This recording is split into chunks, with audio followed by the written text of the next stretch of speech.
Il est pratiquement 9h30 sur Europe 1. On passe au journal des médias avec Guillaume Janton. Bonjour. Bonjour, à la une ce matin, une information exclusive. Le ministère de l'Intérieur recommande à plusieurs chaînes de ne plus diffuser d'émissions avec du public en direct en raison de menaces d'attentat. Cyril Hanouna s'en prend aux journalistes qui lui reprochent d'humilier Mathieu Delormeau dans Touche pas à mon poste et Valérie Damido officialise son départ d'Énergie 12. On commence donc avec cette information exclusive. Le ministère de l'Intérieur recommande à plusieurs chaînes de télé de ne plus diffuser ces émissions avec du public et en direct en raison de la menace d'attentat. Selon nos informations exclusives, plusieurs chaînes et sociétés de production ont reçu ces derniers jours un courrier de la part du ministère de l'Intérieur, un courrier leur recommandant de ne plus diffuser d'émissions avec du public en direct en raison de menaces d'attentat. C'est le cas par exemple de Secret Story sur NT1. Depuis lundi, la quotidienne et le débrief sont diffusés avec un léger décalage de 5 à 10 minutes, mais aucun montage n'est réalisé sur ces émissions. Ce délai permet uniquement de couper l'antenne en cas d'incident.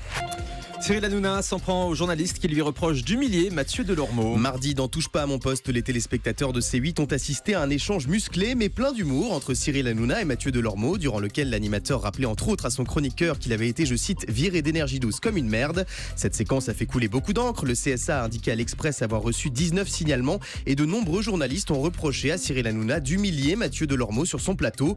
Hier soir, dans Touche pas à mon poste, Cyril Hanouna a répondu à toutes ces critiques.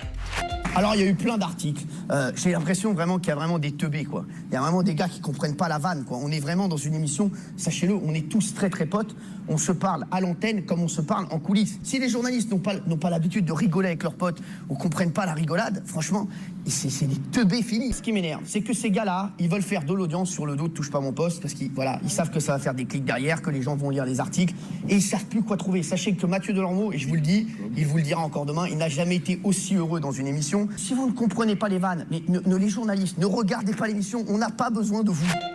Voilà, ça c'est dit, hein. C'est même assez violent de la part de Cyril Hanouna. C'est vrai que les sites internet multiplient les informations sur Touche pas à mon poste car ça clique, comme on dit, hein. Ça fait vraiment beaucoup d'audience sur internet, ça c'est une certitude. On note que Mathieu Delormeau n'était pas présent sur le plateau hier soir. Et puis tiens, sur cette recommandation du ministère de l'Intérieur dont on vous parlait à l'instant, Cyril Hanouna nous indique à l'instant en direct qu'il n'a pas eu de recommandation pour sa part et qu'il continue donc son émission en direct sur C8. On continue de parler de Touche pas à mon poste puisqu'on en sait plus sur les 35 heures de Baba, ce marathon télévisuel bientôt. Oui, Cyril Hanouna s'apprête à battre un record, celui de l'émission de télé en direct la plus longue de l'histoire.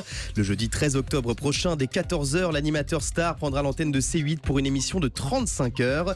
Dans un entretien à Télé Loisirs, il en dit plus sur ce projet des plus fous. Le plateau sera spécialement aménagé pour l'occasion avec un lit pour dormir et de quoi manger. Les caméras de C8 suivront même Cyril Hanouna lorsqu'il ira prendre sa douche en loge. Enfin, durant ces 35 heures, celui qu'on surnomme Baba prendra les commandes de plusieurs émissions de la chaîne, dont celle de Camille Combal et Daphné Burki. Voilà, et Cyril Hanouna qui nous précise aussi qu'hier soir, ils ont plutôt encensé l'émission de Bertrand Chameroy, contrairement à ce que j'ai dit tout à l'heure. C'était Gilles Verdez qui était particulièrement remonté contre l'émission. Voilà, la précision est faite. Cyril Hanouna qui nous écoute, donc on l'embrasse. Information exclusive, Valérie Damido officialise son départ d'Énergie 12. La célèbre maroufleuse s'attaquera au parquet de Danse avec les stars dès le 15 octobre prochain, où elle performera aux côtés de son partenaire Christian Millette. Côté animation, Valérie Damido ne présente plus d'émission sur Énergie 12 depuis l'année dernière. Alors où en sont ses projets avec la chaîne et sa présence dans une émission de TF1 lui a-t-elle donné des idées pour l'avenir? Écoutez sa réponse au micro européen de Benjamin Rabier. Ah mais je suis partie, oui bien sûr. J'ai repris la garde de mes salopettes et je ne suis plus du tout sur Énergie 12. Si je peux faire des émissions après produites par Arthur sur TF1, ça sera avec grand plaisir. Mais ça c'est charrue, les bœufs, tout ça, la peau de l'ours et tout machin. D'abord je vais apprendre à faire du foxtrot et du cha-cha-cha et après on verra ce que je vais faire. Voilà, Valérie Damido bientôt dans Danse avec les stars et qui officialise donc son départ d'Énergie 12. Elle ne l'avait encore jamais annoncé.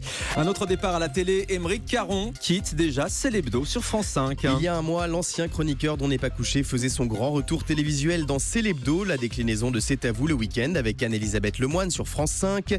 Mais cette nouvelle aventure aura été de courte durée pour Aymeric Caron. Après seulement 3 participations, le journaliste a annoncé hier sur sa page Facebook son souhait de quitter l'émission.